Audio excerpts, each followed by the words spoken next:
السلام علیکم ورحمۃ اللہ وبرکاتہ۔ میں محمد زید آپ کی خدمت میں ایک نئی سٹوری کے ساتھ حاضر ہوا ہوں۔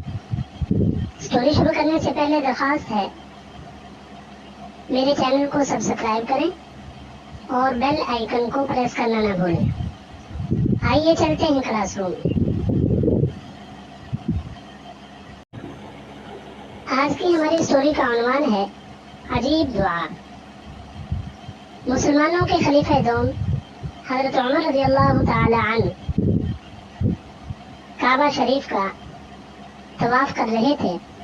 طواف کرتے ہوئے حضرت عمر رضی اللہ تعالی عنہ کی نظر ایک گاؤں کے رہنے والے شخص پر پڑی جو یہ دعا مانگ رہا تھا، اے اللہ تو مجھے اپنے تھوڑے بندوں میں شامل فرما لے۔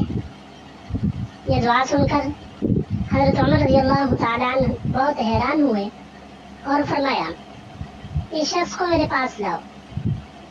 جب وہ سامنے آیا تو حضرت عمر رضی اللہ تعالیٰ عنہ نے فرمایا، اے اللہ کے بندے، یہ تو کیسی دعا مانگ رہا ہے؟ میں نے تو اس سے پہلے کسی کو ایسی دعا مانگتے ہوئے نہیں سنا۔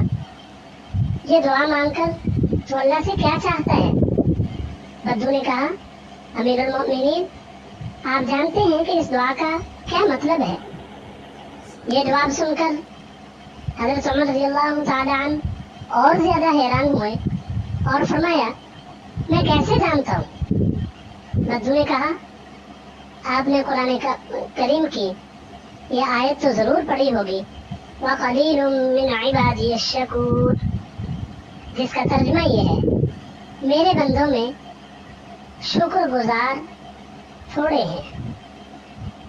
اس آیت کے مطابق اللہ تبارک و تعالیٰ سے میں دعا کر رہا ہوں کہ وہ مجھے اپنے شکر گزار بندوں میں شامل کر دے، اور چونکہ شکر گزار بندے تھوڑے ہیں اس لیے انہی تھوڑے بندوں میں سے ایک شکر گزار بندہ مجھے بھی بنا دے۔ یہ سن کر حضرت عمر رضی اللہ تعالیٰ عنہ نے فرمایا، تو نے ٹھیک کہا، اب تو جا سکتا ہے۔ پھر حضرت عمر رضی اللہ تعالیٰ عنہ نے فرمایا، ہر شخص عمر سے زیادہ عالم ہے۔ پیارے دوستو، اس واقعے سے ہمیں یہ سبق ملتا ہے کہ اللہ تبارک و تعالیٰ کا ہر حال میں شکر ادا کرتے رہنا چاہیے، اور حضرت عمر رضی اللہ تعالیٰ عنہ کی طرح ہر اچھی بات کو سیکھنا چاہیے۔ جو بات معلوم نہ ہو اس کو مان لینے میں شرم محسوس نہ ہو۔ اللہ تبارک و تعالیٰ سے دعا مانگنے کی عادت ڈالیں، اور جو نعمت مل جائے فوراً شکر ادا کریں۔